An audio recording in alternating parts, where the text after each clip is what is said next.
Hər vaxtınız xeyirli olsun. Qədim İbrani Azərbaycan dillərində oxşar sözlər lüğətinin hazırlanması kursuna xoş gəlmisiniz.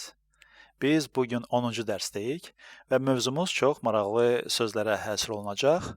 Onu da qeyd edim ki, bu yaxınlarda dərc etdiyimiz dərslərin birində sizlərdən birinizin təqdim etdiyi şərhdə məhz bu söz qeyd olundu deyə düşündüm, məhz bu sözə bugün dərsimizdə xüsusi vaxt ayıraq.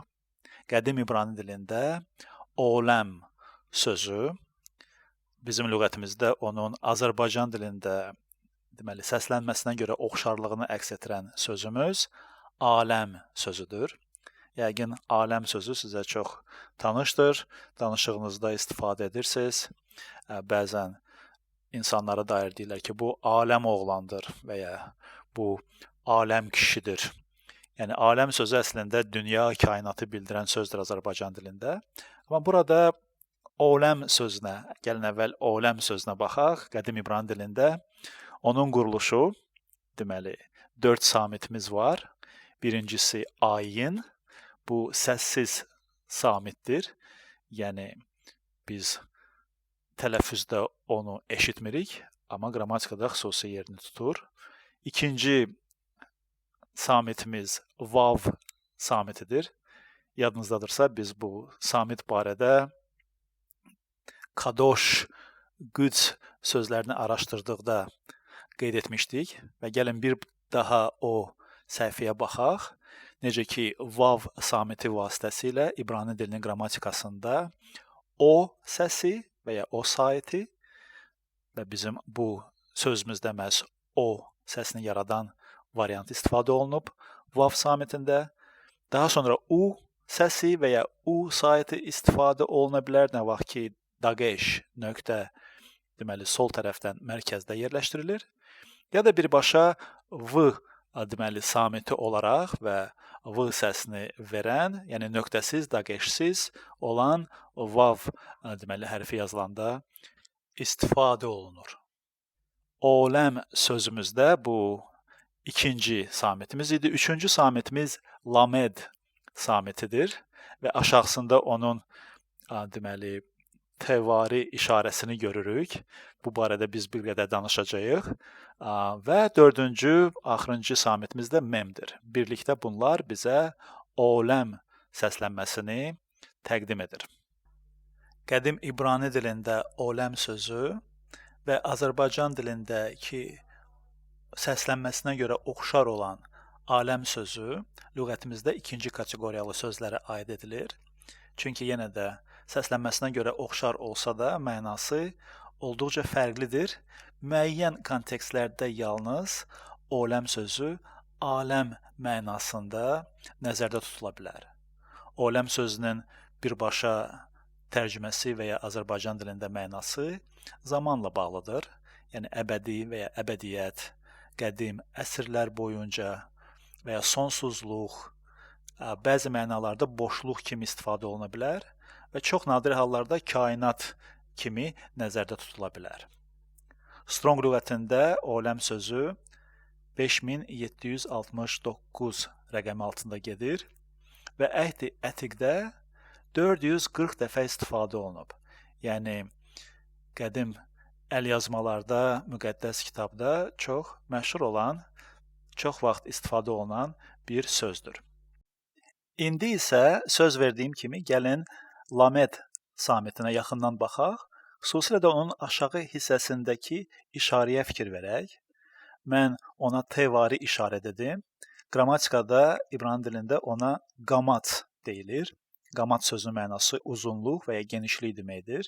Yəni burada a səsini yaradan qamat işarəsi bizə l hərfi, lamed hərfindən sonra uzun a səsini yaradır. Digər hallarda əgər bu işarə düzünə xətlə göstərilirsə, bu ikinci variantdır. O zaman qrammatikada bu işarəyə patah deyilir və patah işarəsi ilə qısa a səsi yaradılır qədim İbrani dilinin qrammatikasında. Oləm sözümüzdə qamat işarəsi istifadə olunub lameddən sonra, yəni uzun a səsi yaradılmış olur. Gəlin əhd-i ətiqdəki vaizin kitabında 3-cü fəsil 11-ci bəndə yaxından fikir verək, çünki məhz burada oləm sözü xüsusi şəkildə istifadə olunub. Yenə də həmişə olduğu kimi nəzərə alaq ki, sarı rəngə alınmış sözlərimiz lüğətimizin sözləridir. Yəni İbrani dilində oləm və Azərbaycan dilində aləm kimi təqdim etdiyimiz söz, amma onun başlıca mənası əbədiyyət olduğunu göstərən bənddə bu söz sarı rəngə alınıb.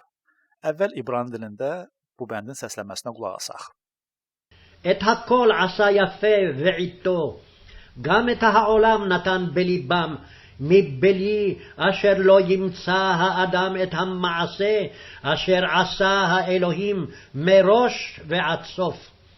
Yəqin ki, bu səsləmə biraz tez surətlə getdiyinə görə çətin oldu oləm sözünü tutmaq, amma ən azı burada yuxarı hissədə deməli onun yazılış qaydasını görürsüz və xüsusi məqamda oləm sözünün qabağında ha hissəciyidir. Yəni ha oləm. Ha yəni bu müəyyənlik artikldir qrammatikada. Yəni burada ümumi hansısa bir əbədilikdən danışılmır, amma müəyyən bir əbədi, konkret bir əbədiyyətdən danışılır ki, Allah Taala hər şeyi öz vaxtında, yəni qısa bir vaxt kəsiyində yaratdığı halda insanın ürəyinə oləmi qoydu. Yəni insanın ürəyinə aləmi qoydu və ya insanın ürəyinə əbədiyyəti qoydu. Və gəlin bu bəndə baxaq Azərbaycanca. Çünki çox maraqlı mənası var. Deyilir ki, Allah hər şeyi öz vaxtında gözəl yaratdı və əbədiyyəti də insanların ürəyinə qoydu. Sonra deyir ki, hərçənd ki, insan Allahın etdiyi işi əvvəldən axıra qədər anlaya bilməz. Yəni, insanların ürəyində Allahın yerləşdirdiyi əbədiyyət olsa da, biz insanlar Allahın gördüyü işi o daxildəki əbədiyyət bacarığı ilə qavraya bilmirik. Və sual yaranır ki, ümumiyyətlə mümkündürmü ki, Allahın etdiyi işi biz insanlar bir gün əvvəldən axıra qədər başa düşək.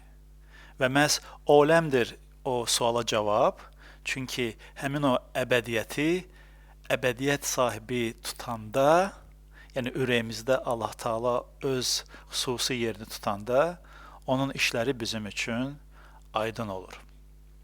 Gəlin indi İbranicə, ərəbcə və Azərbaycanca bu sözün xüsusiyyətlərinə diqqət yetirək və bununla da dərsimizi bitirəcəyik. Əvvəla qeyd etməliyəm ki, aləm sözü, dilimizdəki aləm sözü ərəb mənşəli sözdür və ərəb dilindəki aləm sözü ilə Azərbaycan dilindəki aləm sözü arasında birbaşa və çox güclü məna əlaqəsi var. Bu əlaqə həm etimoloji, həm də semantik və mədəni səviyyədə formalaşır. Və məhz ərəb dilindən biz bu sözü aldığımıza görə, onun İbrani dili ilə xüsusi əlaqəsi, yəni Semit dilləri ailəsinə aid olduğundan biz qədim İbrani dilində oləm sözünü tapırıq və həm səslənməsinə görə oxşarlığı var, həm də müəyyən mənada onun məna çalarlarını biz Azərbaycan dilimizdəki aləm sözündə tuta bilirik. İbrani dilində isə oləm sözünü biz qeyd etdik artıq əsasən əbədi və ya əbədiyyət mənalarında istifadə edirik və bizim dilimizdəki aləm sözü daha çox kainatı, daha çox ümumi bir qeyri-maddi bir dünyanı özündə əks etdirir ki, bu da Allahın xüsusiyyətlərini özündə deməli cəmləşdirən qeyri-maddi olan xüsusiyyətlərdir ki, onlar aləm sözündə öz əksini tapıb. Yəni deyəndə ki, sən aləm uşaqsan və ya sən aləm adamsan, burada maddi dünyadan söhbət getmir. Burada daha çox o insandakı xüsusiyyətlərdən, onun bacarığından, onun ola bilsin fitri istedadından, ola bilsin ki, Allahın ona verdiyi hansısa xüsusi ənamlarından, xüsusi bacarıqlarından söhbət gedir ki, nəticədə bu insana biz aləm deyə bilirik. Yəni bu mənada aləm sözü həmin o əbədiyyət çağrılarını özündə əks etdirir. Yəni Allah Taala bu aləmi insanın ürəyinə qoyduğuna görə orada, yəni insanın daxili varlığında, yəni qeyri-maddi hissəsində Allahı əks etdirən xüsusiyyətlər var. Necə də gözəl bir sözdür bu. Aləm sözü və ya Azərbaycan dilində ona səslində heç olmasa oxşarlığını verən aləm sözü. Üzr istəyirəm ki, biraz yubatdım sizi. Diqqətinizə görə minnətdaram. Çox sağ olun ki, qoşulursunuz bu dərslərə. İnanıram ki, sizin üçün də bu maraqlıdır. Yeni şeylər öyrənirsiniz. Eləcə də lütfən şərhiniz, fikriniz, bölüşmək üçün hansısa bir ideyanız varsa bu mövzuda, suallarınız varsa, bizimlə əlaqə saxlayın. Şərh bölməsində yazın. Mütləq çalışacağıq bütün suallarınıza, fikirlərinizə öz rəyimizi və ya cavablarımızı verək. Gələn dərsdə görüşənədək sağ olun, xeyir-dual olun.